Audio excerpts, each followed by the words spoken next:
你有冇去諗過自己嘅未來，或者有一瞬間去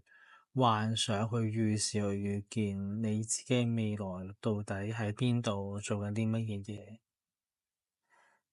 分享呢個話題、呢個信息，最主要嘅目的係想同你講，未來係浮動，你所想嘅永遠都係一個 planning，一個行程，一個計劃，並唔代表佢會如實地出現喺你生命入面。因為好多人對於未來，甚至嚟問事、嚟通靈啊、卡西咩都好啦，有啲人佢嘅心入面會有一種想法，就係話你問得嘅話，嗰個未來一定要去出現，或者一定要如實去展示畀你睇。但係好可惜，未來永遠都係充滿住隨機性同埋浮動，而你可以做嘅就係知道咗呢啲信息之後，喺呢個當下你可以為自己做啲乜嘢嘢，並且繼續向住呢個目標去前進。而喺做呢一件事情嘅時候，你大概會出現三個問題。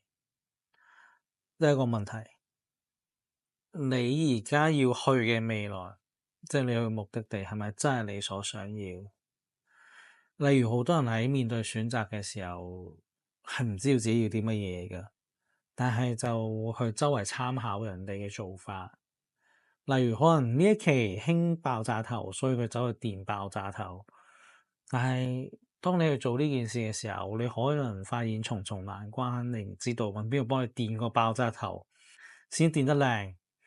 當你真係揾到啦，用咗好多時間精力人力物力做呢件事啦，你去到啦，你真係電完個爆炸頭啦，但係你發現呢樣嘢根本就唔係我想要嘅，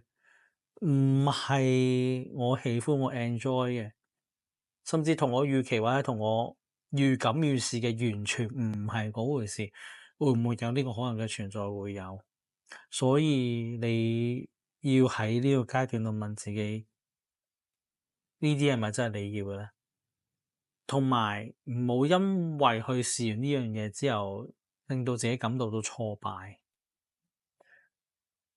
呢個關第二點事，宇宙會喺呢個過程度協助你前進。呢個宇宙可能係宇宙，可能係神明，可能係其他指導靈高靈，唔係其他任何你所相信嘅嘢。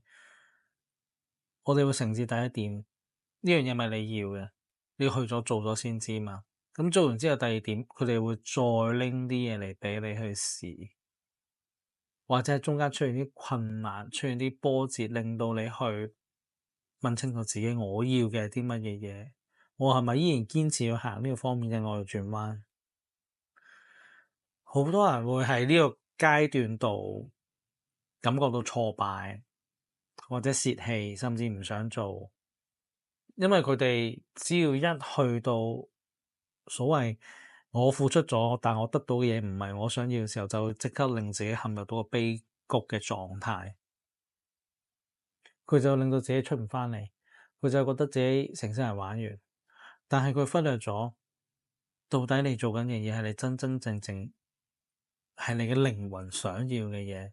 定係純粹你嘅慾望想要？呢兩樣嘢係唔一樣。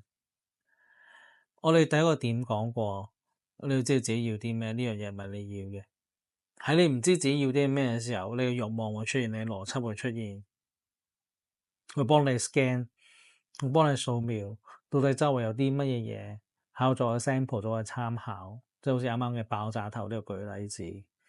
但係當你真係做嘅時候，你發現難關重重，你都過咗啦，你發現原來根本就唔係你要嘅。但喺慾望邏輯之上，你係得到咗嘛？但係你唔開心喎，你唔幸福喎，你嘅心硬係空虛空咗忽喎，即係呢樣嘢根本就唔係你心之所向，唔係你心想要嘅。呢個就係宇宙同你講嘅第二樣嘢。你到底要啲乜嘢嘢？你個心想點？所以先至同你講，點解你喺做呢個選擇嘅時候，你呢個目標目的嘅時候有咁多困難出現。而第三樣嘢，你要做個動作，你要允許呢一啲所謂嘅錯誤，呢啲所謂分支嘅出現，並且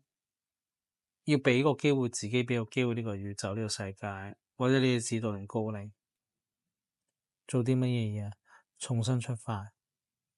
因為你嘅人生永遠唔會係一個星期大結局嘅，但係有好多人有個妄想症出現，佢好希望做完嗰件事就一了百了，跟住就死撚咗，瓜撚柴，或者一世都唔使做享福。例如好簡單，中六合彩，好多人為咗逃避呢個課題，逃避呢個人生嘅困境啊，或者佢哋面對嘅嘢，亦都希望只要我中咗六合彩，有無限咁多嘅金錢，或者接近無限金錢，係巨大嘅財富，我就可以用呢啲錢嚟撫平一切。金錢就是力量，就是權力。佢哋會希望用呢樣嘢可以撫平人生一切嘅痛苦磨難，但係好可惜係唔會成功。佢只會嚟帶嚟更加多嘅越級嘅挑戰嘅存在。道理都一樣，你去行捷徑啊，做各種那樣嘅嘢，希望俾個錢啊，走去搞掂晒啲人，借多晒人等等諸如此類。你喺呢個階段，你真係要問清楚自己。你嘅未來係啲乜嘢嘢？到底呢個未來係你嘅慾望所帶畀你嘅嘢啊，定係你嘅心之所向咧？或者我哋換個字，定係你嘅人生使命，定係你呢世真係要做嘅嘢咧？慾望之後有無限嘅慾望，人生使命或者你要做嘅嘢，其實佢都可以係階段性，但係兩者最大嘅唔同係。前者慾望驅使你做嘅嘢，你做完之後就會得一上二，得以上三，並且唔允許自己失敗，總係要去一步到位，即刻成功，秒速成功。我想換工作，但我唔想換工，我想即刻有份工。我想要個男友女友，但我唔想識人，我驚 hurt，所以我希望求神拜佛，即刻有個人敲門跳埋落我張床同我搞嘢，做愛結埋婚生埋仔就咁嘅完事。好荒唐，好荒謬，但係大有人在。而後者係你會踏踏實實去做呢件事，做完出嚟之後，你喺呢個過程入面已經感覺到開心同埋滿足，甚至會溢出一種幸福嘅感覺，係專注於當下，活在於當下。你會喺做呢件事嘅時候感覺到快樂、順遂，即使遇到困難，你都願意面對同跨過。咁未來係啲乜嘢嘢？未來呢個字詞好可能，其實如果轉一轉嘅話，佢會係一種目標或者一種狀態，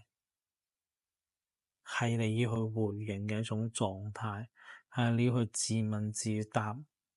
揾出嚟嘅嘢。